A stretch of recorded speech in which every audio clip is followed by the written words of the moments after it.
se apagará. Es un río que no se detiene. Él larga por fin esta casa. El rey ha venido a morar. El avivamiento en calle Broadway. River Church es un río que no se detendrá jamás.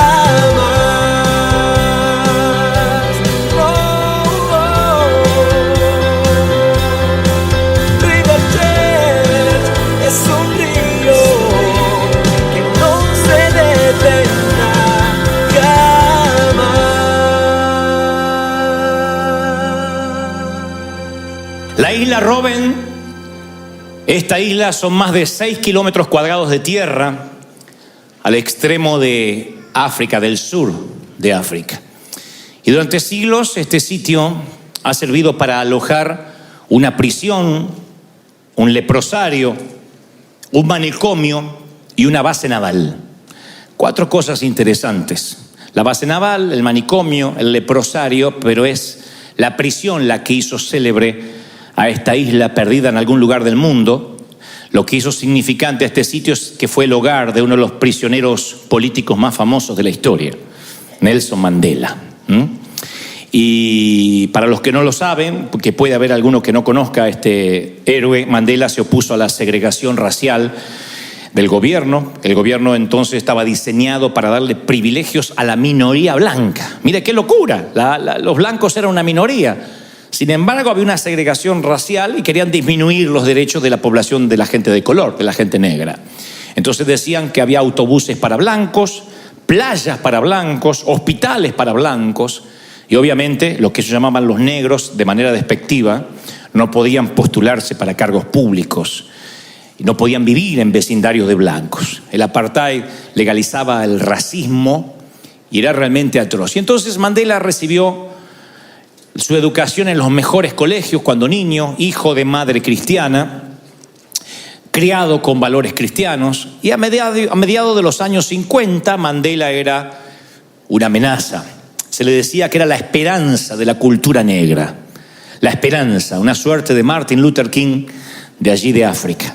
Pero en 1962, por un tecnicismo fiscal y legal, lo mandaron a la cárcel, de manera injusta obviamente. Y durante los siguientes 27 años, señoras y señores, pasó su vida tras las rejas. Casi 3 décadas, encarcelado injustamente. Y cuando uno piensa que pasó casi 30 años tras las rejas, uno se pregunta cómo puede ser que la estadía en la cárcel puede llegar a ser un plan de Dios. ¿Cómo puede ser que esto, en lugar de exaltar, exacerbar lo mejor de Mandela, no sacó su peor versión? ¿Podría venir algo bueno de encarcelar a un hombre inocente? Cuando vemos esta historia y yo pienso en Mandela mirando durante 27 años, que claro, cuando uno lo dice así, dice, bueno, 27 años no es tanto en una vida de un hombre tan mayor, pero hay acá personas de 27 años, de 30, es toda una vida viviendo lo que estás viviendo de un modo diferente a tal cual lo conocías. Perder la libertad, pienso que es una de las cosas más espantosas que nos puede ocurrir. Yo decía en el servicio anterior que la libertad, salvando las distancias, es muy similar a la salud. Cuando uno la va perdiendo o la está perdiendo, recién la empieza a valorar. Uno no dice, doy gracias a Dios porque hoy estoy sano, porque mis pulmones funcionan bien, porque mis riñones están bien. Uno no da gracia por eso.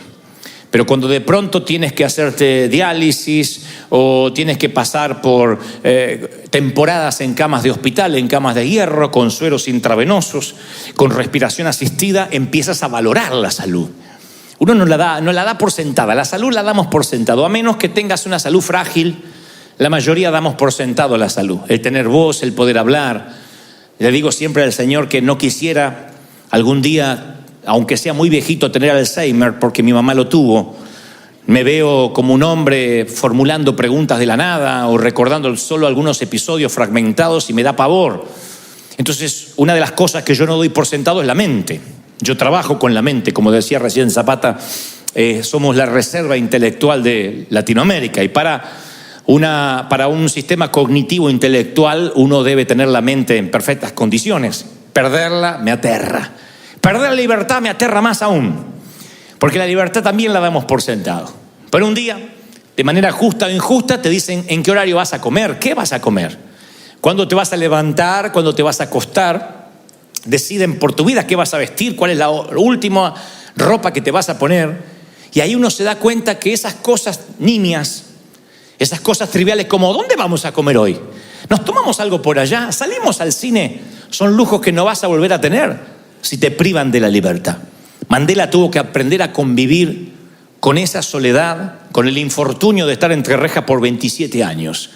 Pero la pregunta es, ¿podría haber una estrategia mayor del creador detrás de una temporada tras las rejas? Mi pregunta es, sin esa prisión, sin esas casi 3 décadas, ¿se habría forjado este líder intelectual, refinado, cultivado? Cuando yo veo todo el mosaico de la vida de Mandela, cuando yo veo toda su vida de una manera en perspectiva, yo digo, es indudable que ese sufrimiento fue parte de su formación, de su carácter. Si el maestro estaba obrando algo extraordinario en Mandela y para eso permite que este caballero pierda su libertad tras las rejas, a mí me lleva a otra pregunta, casi por carácter transitivo, es, ¿no será que este también puede ser un modus operandi de Dios para muchos de nosotros? No estoy deseando que pases una temporada en la cárcel, pero digo, ¿no será que hay momentos en la oscuridad que debemos atravesar? Valles de sombra y de lágrimas que los pastores, los ministros solemos subestimar o minimizar diciendo, no diga eso, no lo confiese. ¿No será que parte de la formación de Dios en el carácter de cada uno de nosotros tenga que ver con situaciones que no son del todo gratas, no son del todo felices? Digo, porque si Mandela, después de esa temporada, sale de la cárcel y termina convirtiéndose en un presidente, en el primer mandatario de su país, es obvio que hubo un plan. Él mismo lo reconocerá. Dirá, si no fuera por la cárcel yo no me hubiese preparado, no habría estudiado, no había aprendido el arte de la negociación, el arte de capacitarme. Hubo una reingeniería mental en todo lo que él hizo a partir de estar confinado o privado de la libertad. Y yo tengo que mirar, me obligo a mirar mi vida y la tuya bajo el mismo lente, que a lo mejor estamos pasando temporadas, no necesariamente de cárcel, pero de oscuridad, momentos en que no son felices, no son para relatar en un testimonio, y quizás no tenga que ver con la mano necesaria satánica, porque eso es lo simplista que hacemos todo. El diablo está contigo, Dios te dejó, el diablo se ensañó. Y a veces, cuando uno ve historias como esta, no puede dejar de pensar que hay planes, hay estrategias que son más altas que las que nosotros creemos. Si pudiéramos tener una máquina que pueda ir al pasado y le preguntamos a Nelson Mandela, cuando recién lleva 10, 15 años en la cárcel, si cree que esto puede devenir en un propósito divino, te va a decir quizás no. Capaz que sí, pero quizás te diga, no, yo no veo el propósito de Dios, solo quiero mi libertad. Y cualquiera de nosotros, si pudiera ir al pasado y ver esos momentos tristes, esas temporadas de divorcio, de quiebra financiera, de tirar un puñado de tierra sobre un ataúd, de besar una frente fría en un funeral, quizás dice, no, a mí eso simplemente me traumó, me marcó, pero no terminó en bendición, porque uno no logra ver qué es lo que Dios está proponiendo. Y es que las semillas germinadas, por lo general, nunca entienden desde su punto de vista limitado el proceso al cual están siendo sometidas. Una semilla no sabe si fue plantada o fue enterrada. La semilla no puede entender en la planta o en el fruto en el cual se va a convertir. Entonces yo preguntaba hoy y reformulo, ¿y si todo lo que nos tocó pasar, y si todo lo que te tocó pasar, en lugar de ser la parte oscura, el peor capítulo de tu existencia, fuera parte de un propósito para cultivar ese hombre o esa mujer que eres hoy? nosotros decimos, no, Dios me hizo nueva criatura, yo llegué al Señor y las aguas del bautismo quedó el pasado, quedó el ex marido, flotó la suegra, quedó todo ahí. Y si Dios, a lo mejor todo ese proceso, si bien fuimos perdonados, en términos escriturales, todas las cosas son hechas nuevas, pero ¿y si todo ese proceso de pronto devino en lo que hoy somos? Porque uno lucha contra la soberanía de Dios porque no nos gusta dónde nos coloca su proceso. Dios empieza a procesarnos y entonces yo siempre digo, donde te encontró el Señor, no siempre está cerca donde va a plantarte. Él te suele trasplantar, no suele cambiar de lugar, de entorno, de cultura, de maneras de pensar, de paradigmas. Donde Dios te encontró no siempre es igual a donde Dios te va a plantar. Y en ese trasplante, en ese cambio, uno empieza a sufrir. Porque pensamos que estamos como marionetas al azar, como que estamos sin rumbo. Y sin embargo Dios nos está plantando. Y esta fusión cuesta tiempo. Este cambio cuesta tiempo porque uno se acostumbra a lo cómodo y a lo familiar. Y cuando empezamos a ver alrededor y no vemos un entorno reconocible, cuando Dios nos empieza a mudar, entonces uno empieza a sentirse la ansiedad de que dice, ¿por qué Dios me quitó de la zona cómoda, de la zona del confort? Decía en el servicio anterior que alguna vez leí de un libro del doctor David Cho que contaba la experiencia de las águilas, y dicho sea de paso, después lo vi en un documental, que las águilas, cuando hacen su nido, la mamá águila la hace con espinos, y encima luego coloca todo un colchoncito de barro, de paja, para que los pichones no sientan los espinos.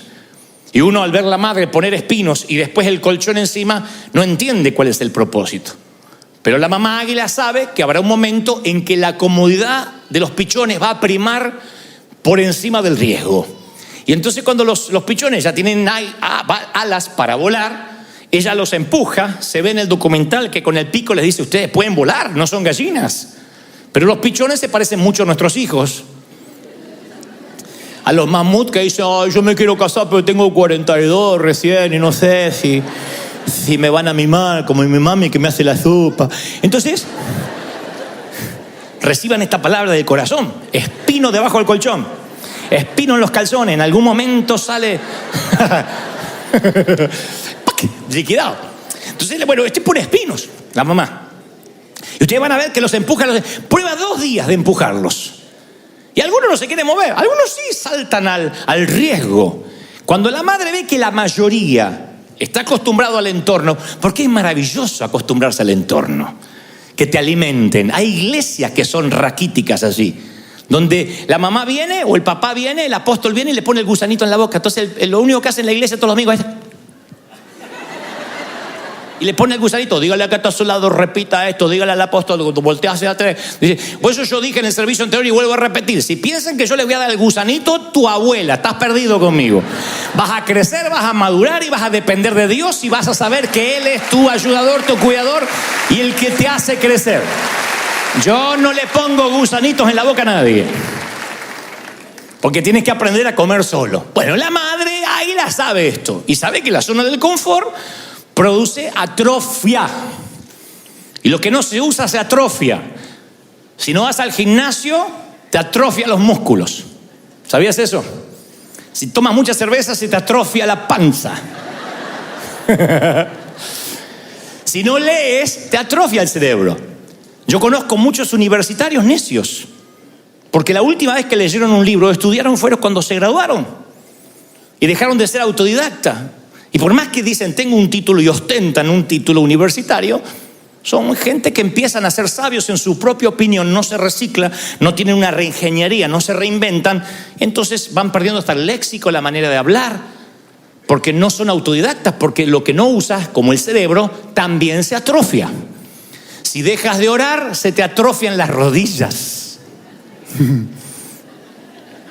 Si reemplazas Netflix por la Biblia, se te atrofia la Biblia y se te atrofia la lectura espiritual, se te va atrofiando. Entonces cuando alguien se atrofia, empieza a ser absolutamente dependiente de que otro lo ayude. Y eso puede ser peligroso. Dios necesita hacerte crecer. Cuando ve que algo se atrofia, necesitas que eso crezca Los pichones de águila ven que se están pinchando y dicen, entre una muerte segura y una muerte probable, vamos a elegir la probable. Y se tiran más allá de los riscos y van a ver en los documentales que pum, pum, pum, se pegan contra los sitios más altos hasta que finalmente se dan cuenta que son águilas y pueden volar. Pero hay un par que mueren en los nidos. Así que tal vez estabas esperanzado que el mamú se vaya. Hay algunos que mueren en los nidos, ahí desparramados en tu cama, diciendo, no, estoy esperando la voluntad de Dios, y no se va a mover. Pero la mayoría sale cuando siente que está entre espinos. Yo pienso en esta metáfora y digo, sí, porque Dios nos traslada a veces a campos irreconocibles, donde allí es que nosotros vamos a empezar a conocer lo que es el crecimiento, lo que es desarrollarse. Yo he conocido personas... Creo que en mi edad he conocido a personas de las más interesantes que ha habido en el mundo. Me he sentado con gente que ni en mis sueños más descabellados pensé que Dios me iba a dar la providencia divina de estar. Entonces, mirando la historia de lejos, puede decir, bueno, Dios te privilegió, Dios tenía un plan, sí, claro que lo tenía. Pero la gente suele mirar nuestra tierra prometida y no valorar o no estimar el desierto. Y si me vas a buscar a mí, cuando yo era un muchachito, mi papá me llevaba a los aeropuertos a ver cómo despegaban los aviones. Esa era la salida del sábado. Vamos a ver cómo, mira, uno grande, ¡ay, uno chiquito! Y de tanto en tanto decía, papá, ¿y yo podré volar en uno de esos? ¡Está loco! Porque eran así alentadores los papás de antes. ¡Está loco! ¿Sabes lo que sale? Viajar ahí. ¿Aparte a dónde vas a ir? Porque nosotros pensábamos que no había más mundo aparte de Argentina. Sabíamos de México, algo por el Chapulín, pero hasta por ahí nomás. Pero no sabíamos que había otro mundo. Y me acuerdo de esos tiempos donde yo estaba convencido de que mi vida iba a quedar así. Y si también usas la misma máquina del tiempo para ir a ver a Mandela cuando joven, o en la cárcel, para irme a verme a mí cuando niño, te hubiese dicho, no, estoy con zapatos despegados, heredando los pantalones de mis hermanos. ¿Cómo voy a pensar que Dios puede tener un plan? Yo hubiese estado convencido que yo no estaba plantado, que yo estaba enterrado. Y ni en mis más descabellados sueños yo hubiese imaginado vivir lo que Dios me ha permitido vivir. Claro, porque la semilla de quien yo era no podía comprender el fruto que daría o la planta en la que Dios quería que yo me convirtiera. Entonces no me desperté una mañana y fui la persona que tú ves hoy. Nada fue de casualidad, nada fue suerte. Todo tiene que ver con proceso, con cultivo, con tiempo, como tu vida. Porque a veces pensamos, bueno, aquel porque es más conocido, el otro, pero todos pagamos un precio por ser quienes somos, ¿o no? Todos aquí tienen una historia triste para contar, ¿o no? ¿Quién dice, no, mi vida fue de cuento, a mí mi vida la produjo Disney? ¿Quién? Todos tienen una historia triste que contar. Todos dicen, wow, yo tengo una temporada en el hospital, yo tuve temporadas en el panteón, yo pasé por divorcios, por crisis. Lo que pasa es que las iglesias nos volvemos demasiado higiénicos, hacemos de la Biblia una Biblia aséptica, la higienizamos demasiado para decir, no, hay que vivir en victoria, está todo bien, y nos ponemos caretas. Pero todos vivimos crisis, momentos difíciles. Lo que pasa es que en el proceso de la cuna a la tumba perdemos la autenticidad. Pero si pudiéramos realmente ser auténticos, todos pagamos un precio para estar donde estamos. Y pagaste un precio para tener hijos, pagaste un precio para no tenerlos, pagaste un precio por estar solo, pagaste un precio por estar casado. Y ese precio, ese costo, lo asumes como algo natural, pero tiene que ver con una línea, una línea de tiempo, tiene que ver con una línea de relato. O sea, tu vida no son una serie de cuentos cortos que no tienen conexión. Es una línea, es un relato. Dios sabe dónde ibas a pasar, dónde te ibas a criar, por una soberana razón, porque quería que crecieras. Lo que pasa es que Él no nos muestra los planos, y eso es lo que nos pone mal.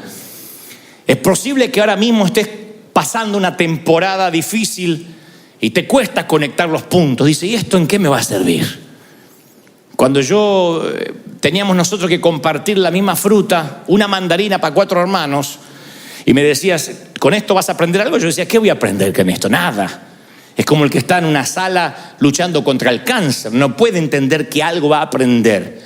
Pero después, cuando somos enredaderas fuertes y miramos hacia atrás, nos damos cuenta que lo que parecían ser accidentes, infortunios, es lo que nos forjó al ser el hombre que hoy somos, la mujer que somos.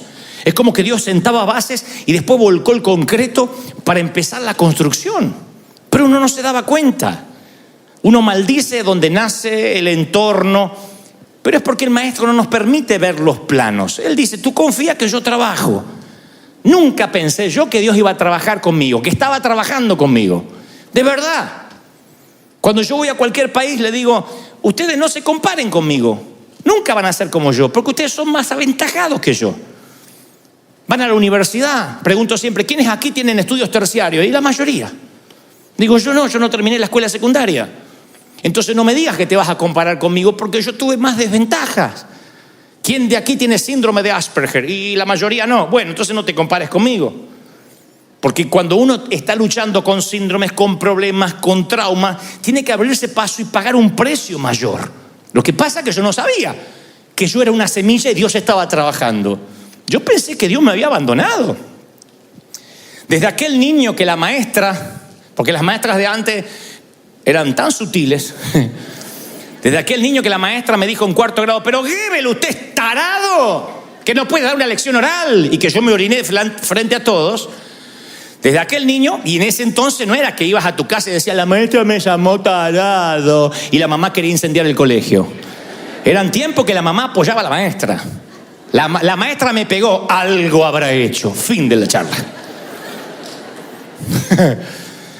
Y yo me acuerdo que de aquel niño que dijeron tarado frente a todos, a este hombre que a veces voy a un país y hay un presidente que me quiere ver y Dios sabe que no estoy contando esto con petulancia, Dios sabe el corazón con lo que lo cuento. Yo digo, esto tiene que ser un error. Y Dios me muestra que no, que hubo un proceso en el medio, que hubo un trato para mi carácter, para pararme, para enfrentar la vida. Un líder, alguien con carácter, no nace de la noche a la mañana. Cuesta 30 años un éxito de la noche a la mañana. Las 10.000 horas de vuelos se adquieren ¿cómo? Volando. Nadie puede ser un piloto con 10.000 horas de vuelo sin haber volado. Entonces ese desierto nos va capacitando, como a nosotros como iglesia. Cuando éramos un grupo de dependientes de los anglos, no hubiésemos nunca haber podido comprar este lugar. Pero Dios nos metió en un proceso, que afortunadamente no fueron 40 años, pero un proceso de desierto. Moisés saca toda la muchachada de Israel, de Egipto. Esos muchachos eran esclavos. Si uno va a ver las leyes de salubridad que Dios les dio, hasta dio leyes de higiene, de cómo tenían que bañarse, cómo tenían que higienizarse las mujeres, porque eran animalitos, eran esclavos, sin dignidad, sin futuro. ¿Cómo Dios iba a hacerles conquistar la tierra prometida tan rápido en 3 meses, que dice que lo que se presume en meses hubiesen llegado a Canaán? Pero lo estuvo dando vueltas por el desierto en un proceso que si tú fueras a preguntarle, ¿van a alguna parte? Te diría, no, yo ya vi ese médano 10 veces. Para mí que Moisés no está en su juicio cabal. Pero cómo Dios transforma esclavos en soldados sin pasarlos por el crisol. Los transforma de la misma manera que transforma a Mandela. 27 años en la prisión en la isla Robben, para que sea ese hombre que después el mundo conoció. Lo que pasa es que cuando uno está en el proceso no sabe que está haciendo historia. Yo siempre digo que la vida es un trayecto de 3 días. El día de la cruz, el día que uno está en la tumba, muerto, y el día de la resurrección. El día 1 uno lo reconoce, el día 3 también. El día 2 uno nunca sabe que lo está viviendo. Cuando estás muerto y te cierran la piedra, uno no se da cuenta que es parte de un relato. Uno dice, ya está, me morí, se terminó. Me divorcié, me separé, me dejaron. Vino la suegra a vivir conmigo. Uno dice, es mi muerte para siempre. Uno no sabe que está en un relato. Pero Dios dice, confía que yo estoy trabajando. Y hay momentos que Dios ve que nos empezamos a atrofiar. Los creyentes nos atrofiamos. Los ministros nos atrofiamos. Empezamos a repetirnos a nosotros mismos. Dejamos de crecer. Y cuando uno deja de crecer, Dios tiene que enviar nutrientes para que crezcamos. Él sabe que a través de la muerte viene la vida, entonces el labrador tiene que mandar fertilizante. Por eso yo le puse a este mensaje un título para que no te lo olvides. Es un título teológico para que sepan cómo se ponen títulos intelectuales. Estiércol para crecer.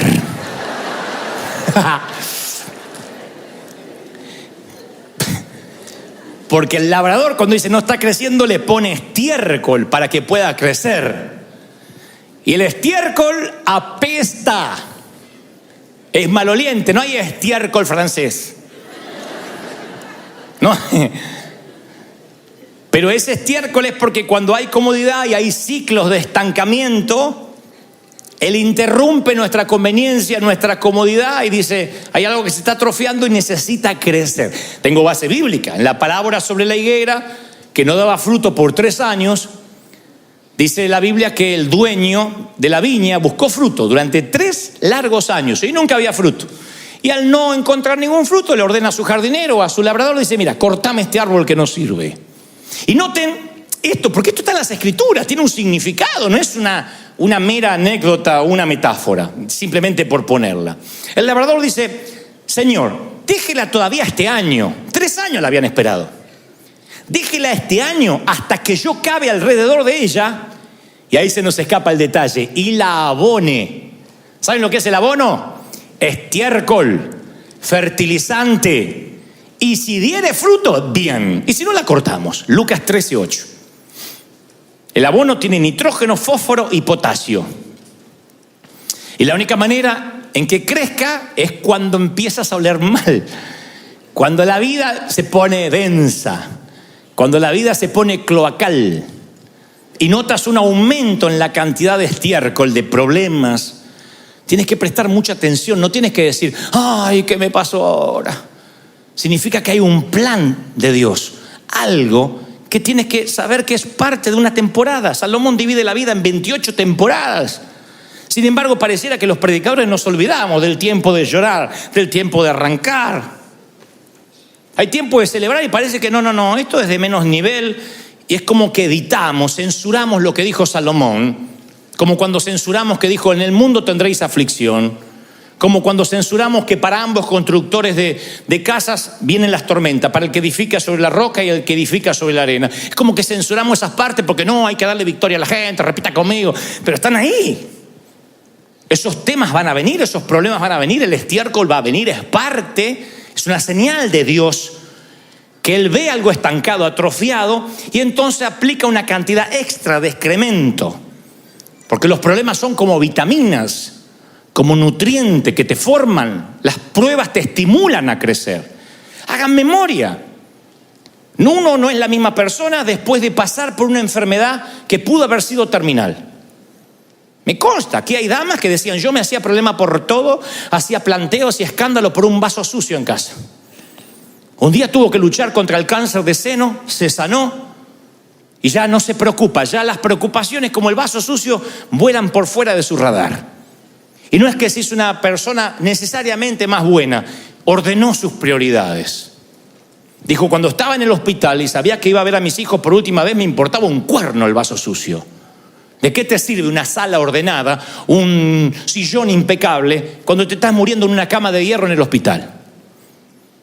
Se ordenan las prioridades cuando de pronto el excremento te hace valorar lo que antes no valorabas. Mandela diría, nunca yo habría sido un autodidacta, alguien que leyó, alguien que se preparó, si no hubiese pasado por esas etapas de la cárcel, esas etapas de soledad, de la segregación aún dentro de la prisión. Entonces hay cosas que nos tienen que pasar para que nuestro carácter empiece a formarse. Y yo voy a contar una historia que escuché cuando niño. Lo voy a hacer de la forma más fina posible para la iglesia, versión iglesia. Que un pajarito, sus compañeros migraron para el Ecuador y él se quedó en las zonas frías de Alaska. Y entonces, como se olvidó de emigrar, el invierno lo tomó de sorpresa. E intentando volar, sus alas congelaron y el pajarito cayó a tierra completamente congelado. Consciente, pero congelado. Cuando estaba tirado en el piso, ahí dijo, ¿qué otra cosa peor me pudiera pasar? Y una vaca que estaba pastando y rumiando.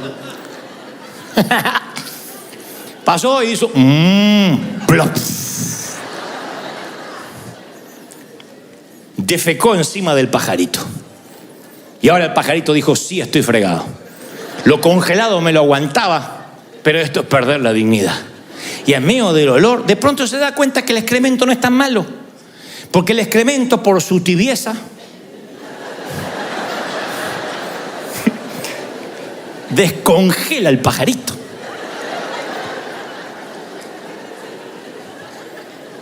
El hielo se derrite, prueben. No, prueben de que la historia es verdad. Se descongela el pajarito. Y entonces debajo del excremento, cuando se pone feliz, empieza a piar. Pi, pi, pi, pi, pi, para que alguien lo venga a rescatar. Y un gato que andaba por ahí escuchó que el excremento piaba. Se acerca y con las patitas empieza a quitar lo feo, lo horrible, lo apestoso, y el pajarito dice, por fin alguien que me va a ayudar a salir de esto. Cuando el gato ve que es un pajarito, se lo come. Moraleja proverbial. No todo el que te defeca es tu enemigo y no todo el que te saca de ahí es tu amigo. ¿Eh?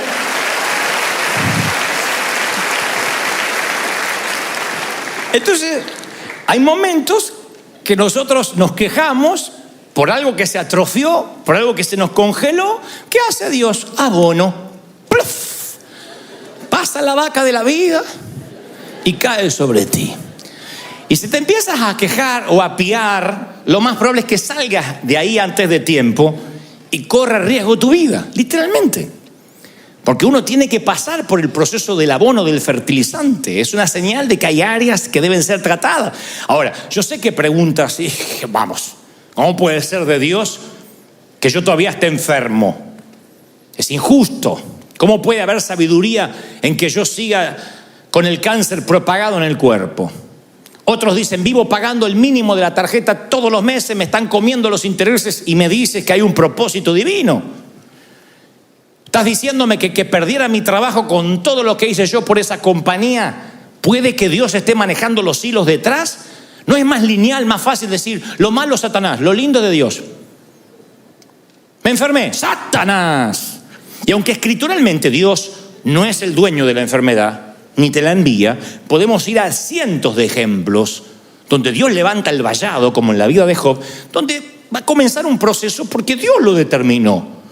Tú dices, me estás diciendo que aquella relación que yo tanto anhelaba o quería se terminó o no pudo ser, ¿también tiene que ver con Dios? Sí. ¿Por qué Dios lo permite? Bueno, si tuviste pensamientos como estos, no estás solo. Muchas veces yo estuve en ese laberinto mental de decir, lo que me está ocurriendo no puede ser orquestado, mínimamente permitido por Dios. Hasta que me di cuenta de que algo estaba creciendo en mi vida. Que algo estaba Dios procesando en mi vida. Los primeros 7 años de mi vida, mamá no me pudo alzar, porque ella, desde que yo nací, junto con su gestación, estaba el cáncer. Que durante mucho tiempo, durante casi los 9 meses, ella, por lo menos 7 de los 9 meses, estuvo tentada a abortarme, porque era lo que los médicos recomendaban. Y tuvo una corazonada de que me tenía que tener, como sea. Así que los primeros 7 años yo los viví en soledad, primero en la cuna. Papá tampoco era cariñoso porque vivía borracho. Y yo digo, no estoy haciendo una apología a la soledad, al desdén, pero digo, ¿y si yo hubiese sido un nene bien? Si yo hubiese sido esos nenes que dicen, ¡ma, quiero iPad! ¡Ah, no anda el Wi-Fi! Ay, mamá, ay, toma, hijo, Wi-Fi, no te traumes.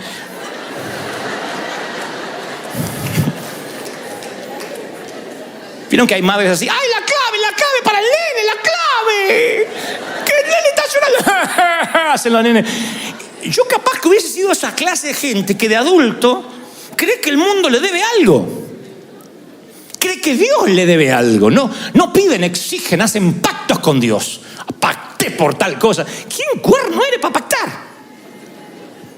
Es alguien que de chiquito corrió, le trajeron el iPad, quiero el celular nuevo, el mocoso no hay para comer, pero él tiene el celular nuevo. Que acá no pasa esto, afortunadamente, todos esos padres vienen en el primer servicio. Pero imagínate. Yo digo siempre, tal vez yo no fuera el hombre que soy. No digo que soy un hombre excepcional, pero yo me acostumbré a viajar liviano, a no ser desagradecido. El por favor y el gracias forman parte de mi estilo de vida. Tenga empleados o no, o subalternos o no, el por favor y el gracias se me inculcó, porque las cosas había que pedirlas por favor.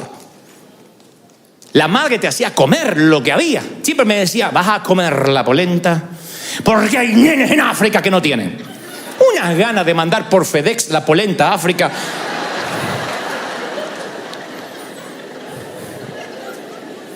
¿Sus madres eran así? ¿Eran escatológicas para contestar? ¿Qué hay para comer? ¡Caca! ¿Eran así? ¿O la mía era?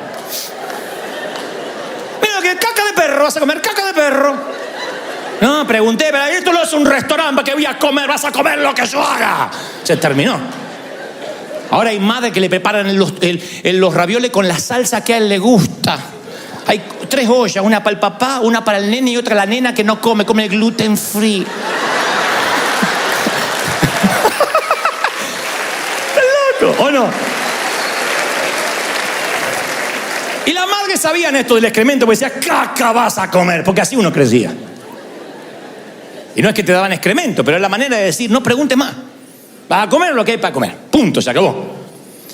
Y creo que mucho de esta generación que valoramos, que respetamos, y tenemos muchos defectos, por supuesto. Estoy hablando de aquellas cualidades que son inherentes a nosotros, son por esas, trazando una línea de puntos hacia el pasado, por esos momentos difíciles, que Dios sabía a quiénes íbamos a llegar, de qué manera. Él estaba brotando una nueva vida. Entonces, todo aquello que pasó no era una profecía de destrucción, de que las cosas iban a ir mal. Él nos mete en un ambiente controlado, en una suerte de invernadero, vivero. El Padre te trasplanta, invierte tiempo y nunca va a dar la vuelta y abandonarte. Lo que intento decir es que si estás pasando una temporada difícil, es que Él ya te puso en un ambiente controlado, donde hay lluvia, donde hay calor, tierra homogénea, húmeda, que es lo que te va a hacer crecer, pero uno en el momento no lo puede ver. Lo que sí te puedo decir de parte del Señor, que ese campo que estás ahora plantado no es tu cementerio, no estás enterrado, estás plantado, mi querido. Dios está haciendo que crezcas, Dios está usando ese terreno para cultivarte, ¿o no? Y esa es la manera que nosotros nos vamos desarrollando, vamos creciendo, nos vamos haciendo fuertes. ¿Qué es una semilla si no es plantada? Nada, es semilla. Colocas una semilla en un cofre y en 10 años, ¿qué tiene? Semilla. Ahí es cuando uno entiende lo que Jesús dijo. Les aseguro que si el grano de tierra no cae en tierra y muere, el grano de trigo no cae en tierra y muere, se queda solo. Pero si muere, produce mucho fruto. Ahí uno empieza a cambiar la mentalidad y dice, yo no tengo que huir de todo lo que me pasó. No huyas. Yo sé que el Evangelio nos ha dicho, deja el pasado atrás. Bueno, en términos de resentimiento, de dolor está bien. Pero tu background es tu background, tu vida es tu vida. Este hombre, esta mujer que eres, fue aquel niño de carencias, de hogares, de falta de cariño, de falta de abrazo. Por alguna razón Dios te mantuvo en un ambiente controlado para que seas esta persona. Y no estoy redimiendo tu dolor, no estoy diciendo, bueno, no importa el dolor, o en su defecto minimizándolo. Yo sé que hay mujeres aquí que fueron abusadas cuando niñas y no hay manera de vestir eso con un cuento. Porque cuando te roban lo más preciado que tienes, que es la inocencia, te cambian la vida tal como la conocías. Así que no te estoy diciendo agradece que fuiste abusada, porque sería una falacia, una locura de mi parte. Lo que digo es que aún así había un ambiente controlado. Pero ¿por qué Dios lo permitió? No puedo decir por qué permitió Dios 27 años de cárcel de Mandela. Porque hay cosas que pasan. Yo sé que hay nutrientes que tienen que ver con nuestra formación. Y todo sirve. Todo. Dios es un Dios que recicla. Dios es un Dios que no tira nada. Dios es un Dios que dice: yo voy a usar aún las malas experiencias del pasado para que en tu presente seas canal de bendición, para que sepas cómo ayudar, cómo bendecir. ¿O no? Para que entiendas. Mira si no pudiéramos nosotros entender la pobreza, no ayudaríamos. Entender lo que es el hambre, uno ayuda. Pero no sé si uno puede entender el hambre si nació en el palacio de Buckingham. No sé si yo hubiese nacido en Beverly Hills y entendería la necesidad y hablaría como hablo. Yo siempre decía, porque estuve muchos años sentado del otro lado del mostrador en términos metafóricos. Y yo siempre decía: ¿por qué los predicadores en algún momento predican para otros predicadores? Y se llenan de léxico que en este momento vamos a empoderar el Cronos, el Kairos y el Cronos se va a empoderar y el Rema ahí viene sobre el Logos, recibe. La gente dice: recibo, ni tiene que cuerno lo que está recibiendo, pues recibe. Yo digo, yo no me tengo que olvidar que la gente tiene vidas reales. A nosotros Dios nos llama a trabajar para Él y uno se empieza a olvidar que la gente tiene vidas reales. Con deudas, con cuentas, con parientes, con comadre, con renta, con acreedores. Entonces esa vida real es el proceso real de Dios. Es la gente viviendo vidas reales. Son los ingredientes. Entonces no somos unas marionetas en manos del azar. Nuestra vida es una historia elaborada de principio a fin. No es una correlación de cuentos cortos sin conexión. Bueno, el tiempo que me divorcié, el tiempo que me volví a casar, el tiempo que me despidieron. No. Toda la vida es lineal, tiene un sentido. Los colapsos nerviosos, los malos jefes, las separaciones matrimoniales, las oportunidades perdidas, las sociedades equívocas, las movidas que no tenías que haber hecho.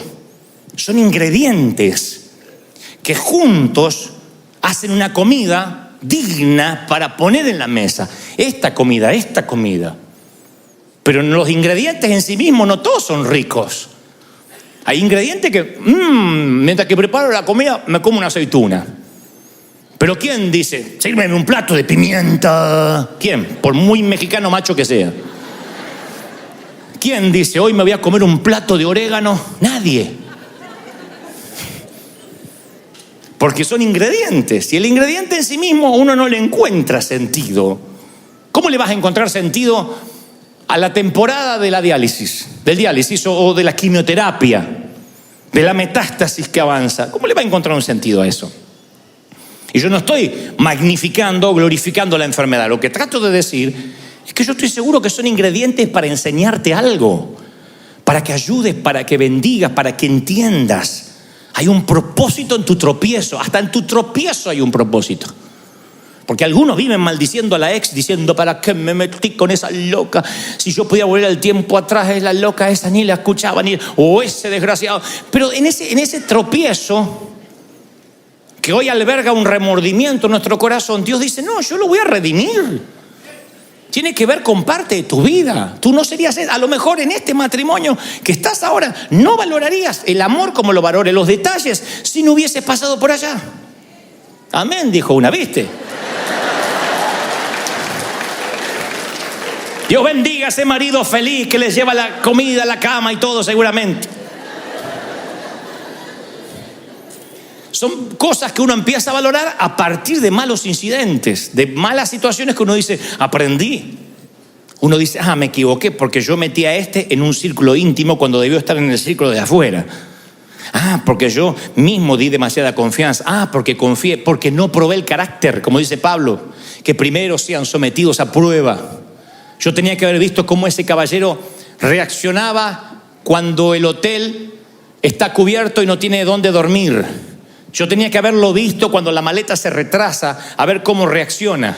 Yo tenía que haberlo visto reaccionar ante situaciones cotidianas y ahí haber probado su carácter para después no entregarle una responsabilidad más grande y darme cuenta que tenía un carácter putrefacto. Pero uno no prueba. Entonces, ¿qué uno dice? Aprendí, no me pasa más.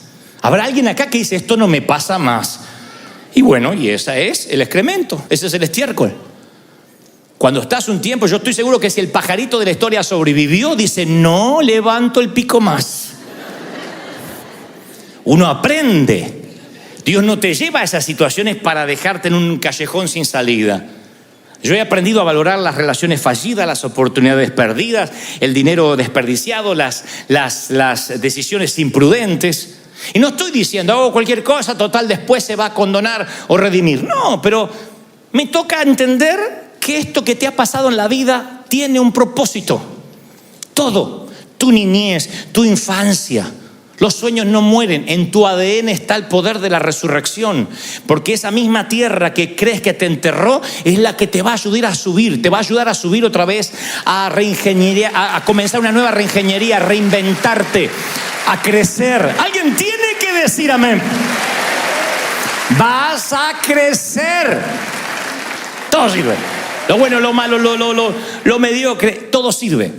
Y eso es lo maravilloso de la vida. Pero cuando uno está rindiendo el examen, uno cree que es arbitrario, que tenemos un Dios parcial, injusto.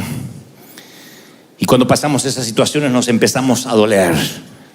Yo a veces le digo a personas, agradece por el tiempo que has pasado en el valle de sombra y de muerte, porque puedes escribir sobre ellos.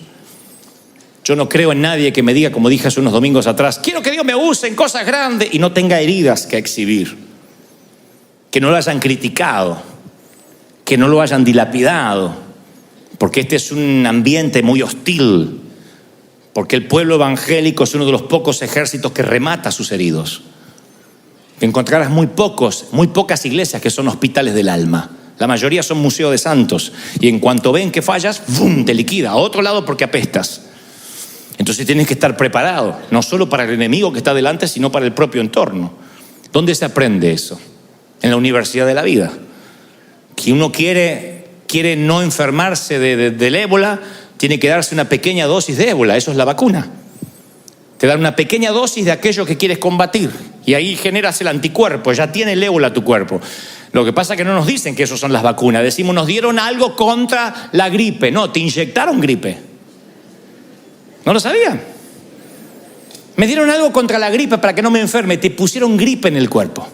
Una pequeña dosis de gripe para que las defensas suban y no estés propenso a enfermarte gravemente. Entonces, cuando alguien quiere ser curado del rechazo, ¿qué hace Dios? Excrementos para que te rechacen. Ay, que Dios me ayude en la baja estima. Van a venir y te van a decir, ay, qué gorda que estás, se te cayó el trasero, me parece. Señor, si pedí que me ayudara, ¿te está ayudando el Señor? Para que diga, mucha honra, tengo este trasero y no te importe. Trasero caído con seguridad vale más que trasero levantado con una mujer insegura. Anoten para los proverbios.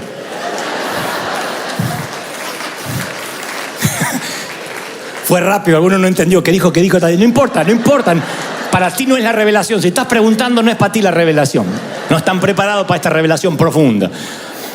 Pero cuando dice, Señor, dame paciencia, ¿qué hace Dios? Han pedido paciencia a Dios, Señor, hazme paciente. Vienen tus sobrinos a casa. Hazme paciente, ayúdame, Señor, porque quiero ser paciente y que mi carácter... Y viene la suegra, buena. Dios lo manda, no Satanás, y lo que pediste. Dosis de ébola. Dosis de lo que quieres combatir. Eso es excremento, abono, te hace crecer, te fortalece, hace que seas fuerte. Y Dios se lo toma tan en serio. Yo me tengo que cuidar mucho lo que predico, porque Dios parece que puso un ángel asignado y que le dijo, vos escuchás lo que dice y de todo lo que dice que lo viva. Entonces, termino una conferencia y se me da por hablar que la paciencia, porque Dios nos hace paciente. Y si tú eres paciente, porque la vida pasa una sola vez, valora los detallitos, no estés apurado. Hay un ángel que dice, bueno, listo, mañana operación hispano en migraciones. Y el otro día voy con la maleta y me tocan esos que estresarían a un monje tibetano marihuanero. ¡ay!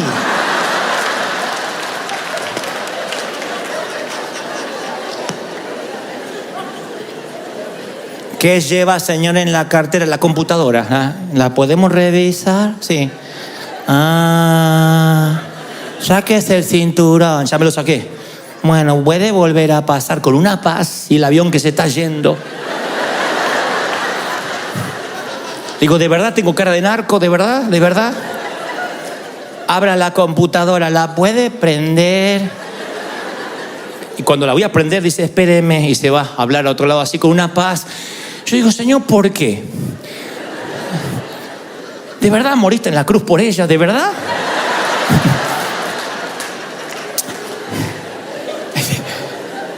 Y después Dios me dice, pediste paciencia, estiércol para que crezca. Pobre chica, no la estoy comparando, pero digo, abono para que crezca. ¿Querías paciencia? Bueno, si no, no hable, calladito la boca.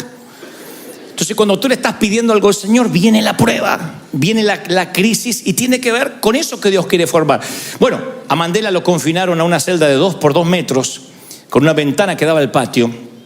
Estaba leyendo que tenía una mesa, un balde para lavarse y afeitarse, una manta, una silla. Toda su dieta era a base de maíz, a base de elote. Mandela se despertaba a las 5 de la mañana, picaba piedras hasta las 5 de la tarde. Y después podía leer, y leyó a León Tolstoy, a John Steinbeck, a grandes artistas, se nutrió de literatura, leía los premios Nobel, empezó a nutrirse porque él decía, tengo que usar este tiempo muerto, y no estudió como hoy los presos lo hacen, sino que lo hacía de una manera autodidacta, se ganó el favor de los guardias que tenían la tarea de molestarlo, cultivó una relación por 27 años con todos los internos, discutía teología. Y a la edad de 72 años, cuando la mayoría de las personas estarían dándose por vencidas, él salía de la cárcel y se dio cuenta que no tenía resentimiento. ¿Cómo 27 años de cárcel no producen algo de resentimiento? Si nosotros nos toca 3 meses en el hospital y vivimos exigiéndole a Dios por qué.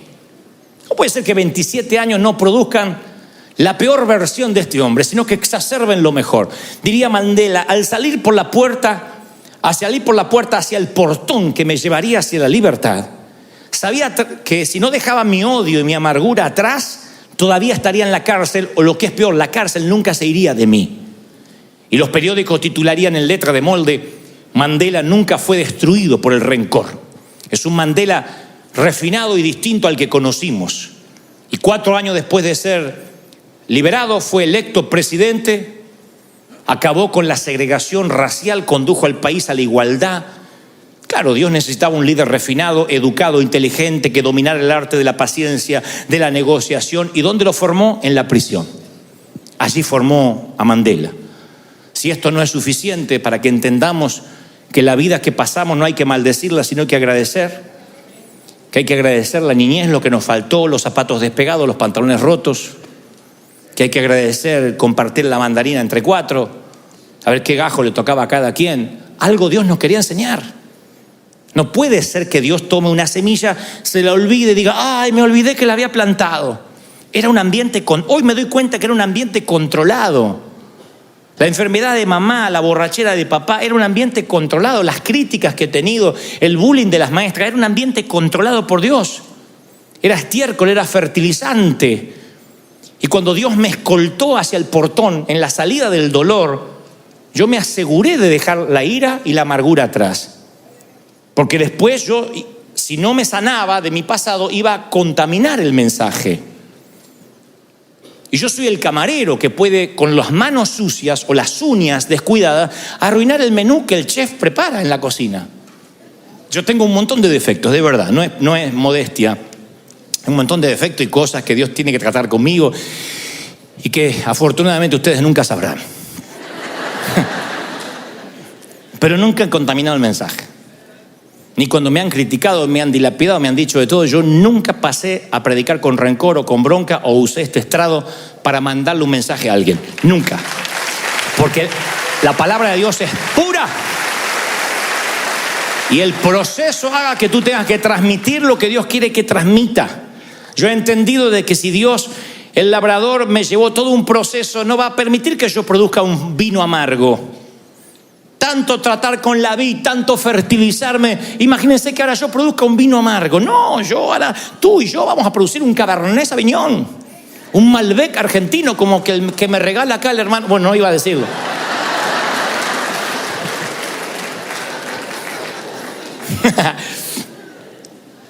Y ese vino es producido por el labrador, por la siembra, por la cosecha, por el abono, por los surcos que se abren. Mi querido, yo no estoy diciendo que te vayas hoy pensando, bueno, entonces redimo mi dolor. No, pero yo quiero que cierres la etapa del dolor con agradecimiento. Eso es lo que quiero que hagas hoy. Que bendigas el tiempo del divorcio. Yo sé que fueron momentos amargos de la corte y que cualquier pastor te dirá, deje eso atrás, ya está. Pero si no le pusiste un moño y lo cerraste, eso te va a seguir toda la vida. Y va a afectar tu pareja. Y va a afectar a tus hijos. Los vas a contaminar, los vas a pervertir. Recuerden que pervertir a los hijos es desviar del uso natural. Y pervertirlos, ensuciarlos, que tu padre que me abandonó, que tu padre es un sinvergüenza, que andaba con las mujeres. Por hacer eso es porque no cerraste una etapa. Dios te permitió eso por alguna razón. Dios permitió el cementerio, Dios permitió la enfermedad. Hay razones.